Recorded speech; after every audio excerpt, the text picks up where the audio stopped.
নারায়ণগঞ্জ ছেড়েছে আওয়ামী লীগ ও জাতীয় পার্টি।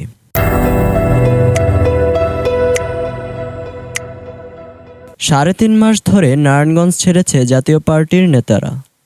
এতে সাবেক হুইপ, এমপি, চেয়ারম্যান, কাউন্সিলর সহ অনেক নেতাকর্মীরা আত্মগোপনে চলে গেছেন।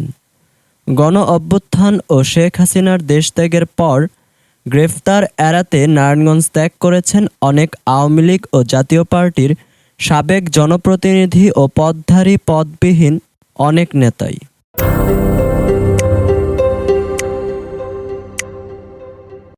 আওয়ামী লীগ ও জাতীয় পার্টির একাধিক নেতাদের নামে ইতিমধ্যে ৭টি থানায় অর্ধশতাধিক মামলা রয়েছে। বিভিন্ন গোপন সূত্র ধরে জানা গেছে, তারা মামলার আগেই নিজ জেলা ছেড়েছেন। বিশেষ করে সাবেক জনপ্রতিনিধি ও নেতারা এলাকা ঘুরে গেলেও দেশ ত্যাগ করেছেন অনেক প্রভাবশালী জনপ্রতিনিধি।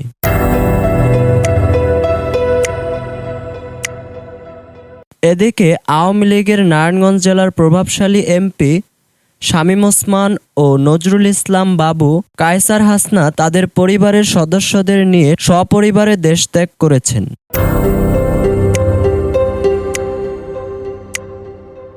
তবে অপরদিকে গত ২৫ আগস্ট গ্রেফতার হয়ে কারাগারে রয়েছেন সাবেক পাট ও বস্ত্রমন্ত্রী গোলাম দস্তগীর গাজী বীর প্রতীক। জাতীয় পার্টির সাবেক এমপি সেলিম ওসমান ও লিয়াকত হোসেন খোকা ঢাকার কোথাও অবস্থান করছে বলে এমন গুঞ্জন রয়েছে।